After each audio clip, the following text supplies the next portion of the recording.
Hey guys, hey to everybody watching. So I wanted to jump on here and kind of explain to a lot of my friends, family members, even some of my followers that pretty much have no clue what is going on in Colombia. Now, with that being said, I just wanted to jump on here and kind of explain a little bit of the situation. I know it's international news, not necessarily everybody is into international news, but to me, that's something that's very big, especially when it comes down to human rights issues. What is going on exactly in Colombia? So recently there was a tax reform proposed with the excuse that Colombia does not have money to help those affected by the pandemic. All right.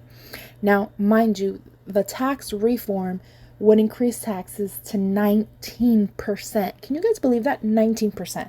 Now, in 2021, members of the Congress had a salary increase of a little over 5%, going up to 9,200 American dollars. So if you work in Congress, you're getting paid $9,200 per month. Meanwhile, the increase on the minimum wage was 3.5%, bringing up minimum wage to $240 a month. These people are living off of $240 a month. Now, yes, I understand everything's a lot cheaper in Colombia. For example, one of my really good friends, she lives in Colombia and her rent for a 2-bedroom, 1-bathroom apartment is $80. She pays $180 rent, not including electricity, not including internet, not including gas, not including bus fare because she does take public transportation, not including food, water, none of that. Just rent alone is $170. That sounds amazing, right? I mean, it sounds amazing for me because I live in America. But can you imagine somebody that's making minimum wage at $240 a month and $180 are basically taking up everything else? But anyways, let's move forward. Now, let's keep in mind that the COVID assistance for those people living in poverty was $20 every 5 to 8 weeks. And those who were affected even more by COVID and lost their jobs were getting $42 per month. Guys, following me so far? Now, the middle class with the taxes of 19% increase will be stuck paying a 19% tax increase in water, gas, and electric bill. So each individual bill has an increase of taxes of 19%. The middle low class will also have to pay 19% in internet bill. If you just have a fucking heart attack and just pass out and die, your family will have to pay taxes for your funeral service. How insane is that? So I understand, not only, I understand completely, if your family wants to have a funeral for you and et cetera, and you pay for the beautiful funeral service. No. But this is not just the actual funeral service. This is taxes on top of all the funeral expenses that you might have if you just drop dead. Now, what will happen if you live in a city? If you live in a city, adding to the fact that you will have to pay taxes for almost everything, this reform will also create tolls inside of the city. Now, trust me, I get it. We have here, where I'm in Florida, we have the turnpike. You pay tolls. I-95 towards Miami, there's a bunch of tolls that you have to pay if you want to go like on the fast lane. Now, there's always the option of avoiding tolls and taking the longer way to Miami or the longer way to wherever the hell you're going. You don't have to take the turnpike, and if you do, it's a couple of bucks. It's nothing too crazy. But can you imagine having tolls inside of your city?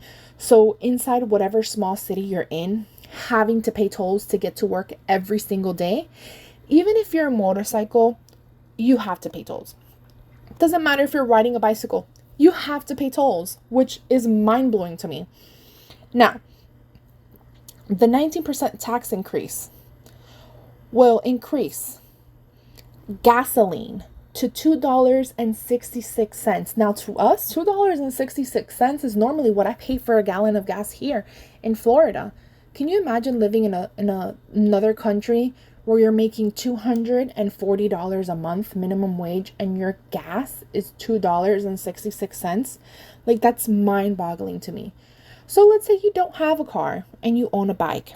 Even people who don't own a vehicle will be affected because the gasoline increase will also make transportation fares, and food transportation more expensive.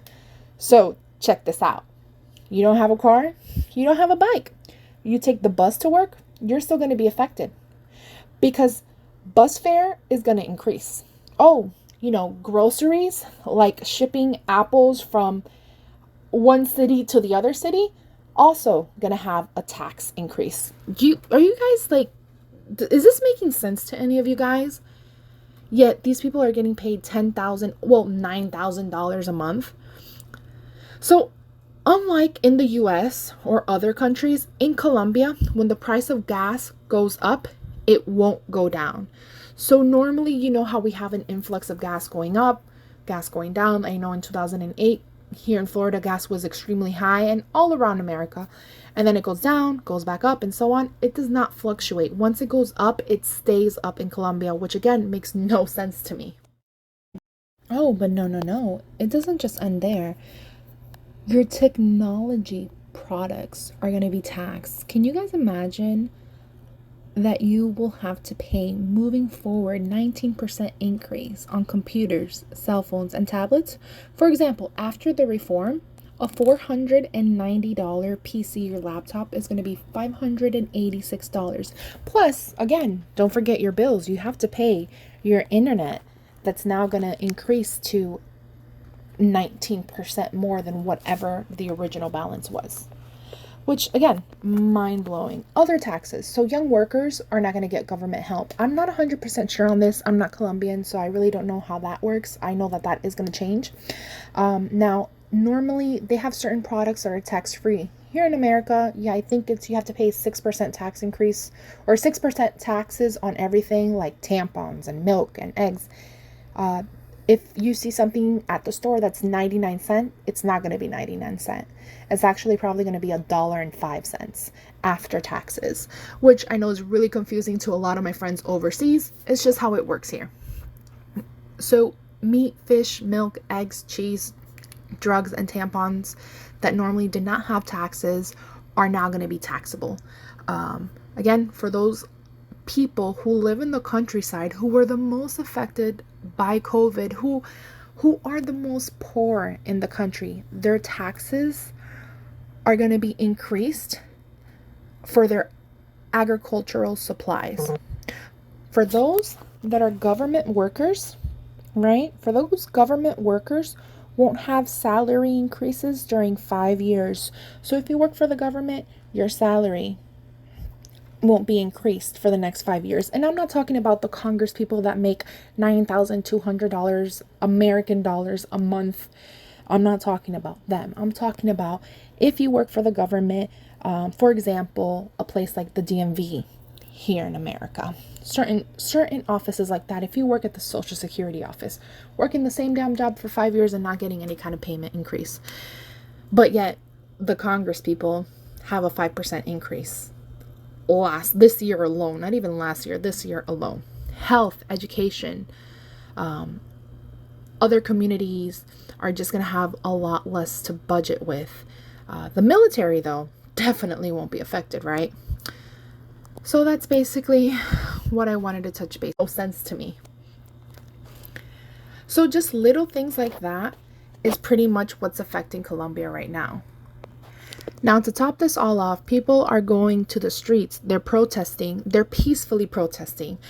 I have yet to see on the news, on any international news website, forum, Facebook, Instagram, where you've actually see the Colombian people destroy their own businesses that they've worked hard for. They're actually smart. The chances of them having rioters is so slim. It's ridiculous. The number of people that are out just protesting with guitars and singing songs and just together as families are completely different than what you normally see in protests, especially here in America, where people, unfortunately riot because they're upset, because they're angry.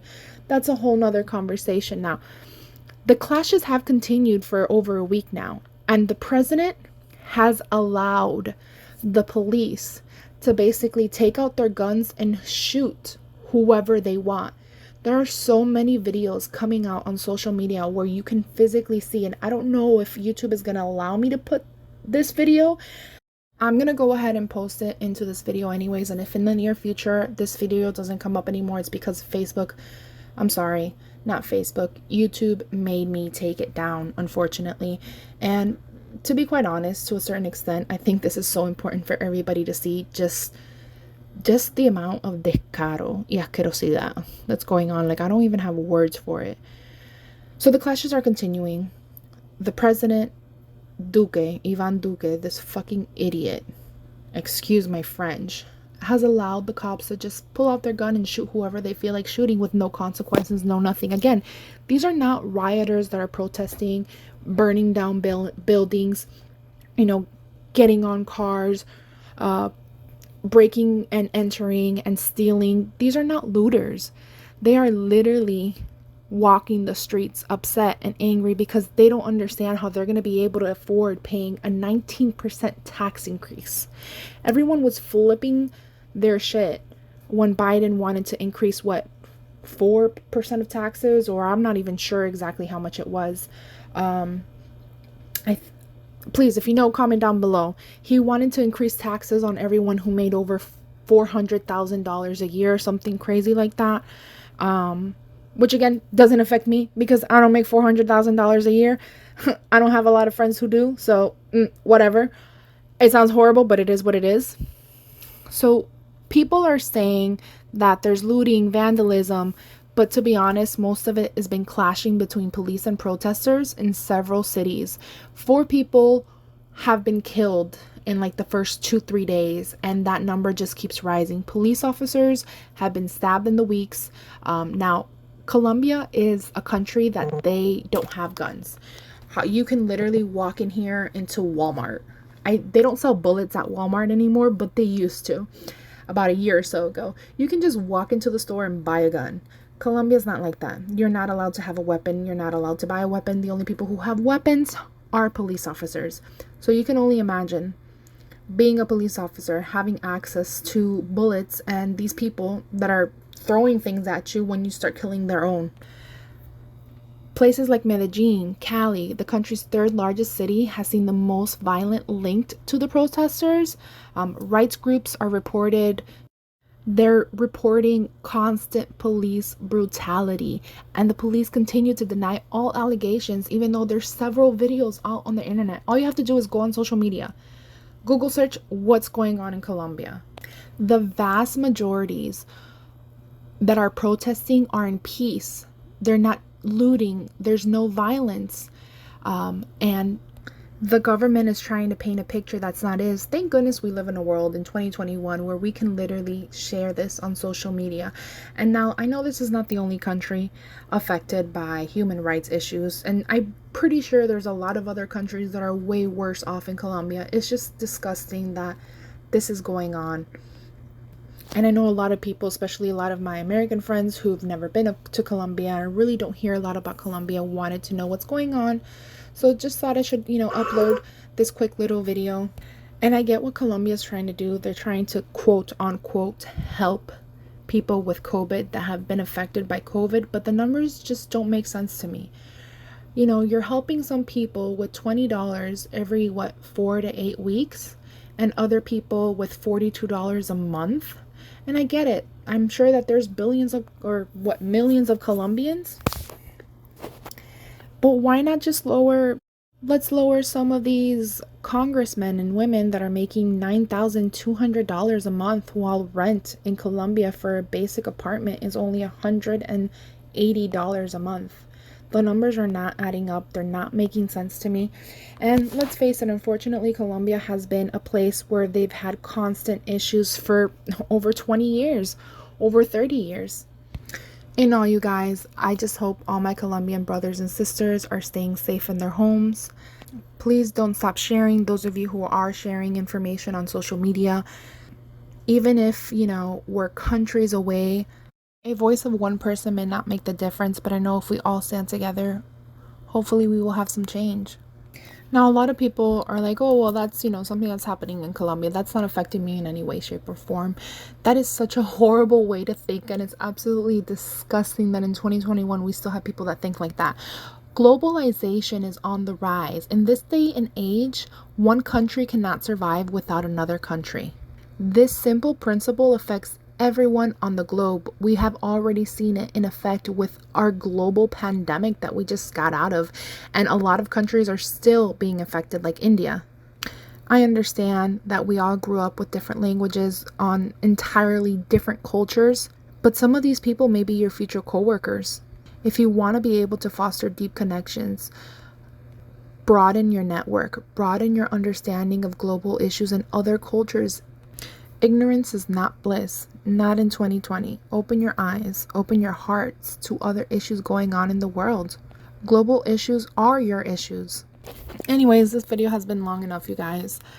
Make sure you guys do better, be better. Until next time, make sure you guys like and subscribe as well. Comment down below. Don't be shy. Hopefully this was a quick little video as to explain exactly what is going on in Colombia and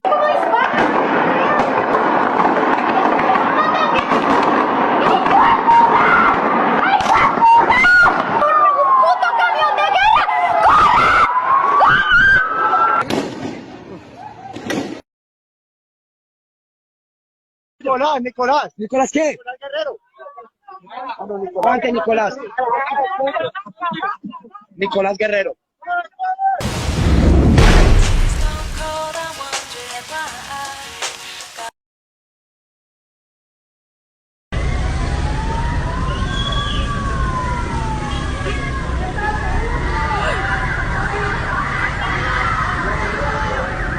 ¿qué le hicieron?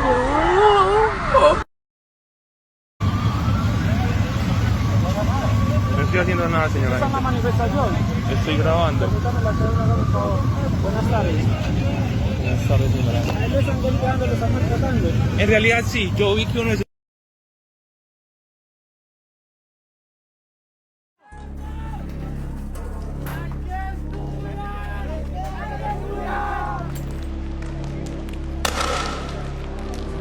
Repita, repita. 114. Avísele a organizaciones de derechos humanos, por favor. El objetivo de la protesta es que el gobierno, que el presidente renuncie. Queremos que el presidente renuncie. Ya ha derramado demasiada sangre aquí en Cali, en el país. Necesitamos que se vaya.